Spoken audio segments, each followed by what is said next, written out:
Hi everyone, my name is Rishad. Today is the 24th of November 2024. I'll be going over my weekly option chain analysis for Tesla for the upcoming expiry on the 22nd of November. The max OI for PE and CE have increased, that's positive. Quantity is higher for CE, that's positive. The change is higher for CE. Oh, I need to change this. Is positive as well. Short speed is higher for CE, that's positive. The PCR is higher, actually, but in this case, since it's equals to 1, it's actually neutral. Implied and historical volatility are both lower, that's positive. RSI is higher, positive. Divergence, no, that's positive. ADX is higher, that's positive. ATR is higher, that's negative. Both EMAs are higher, that's positive.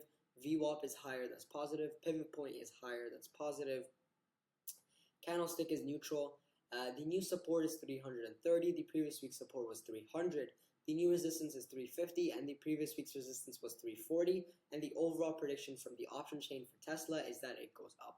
Thank you for watching. Enjoy, and I will see you in the next video.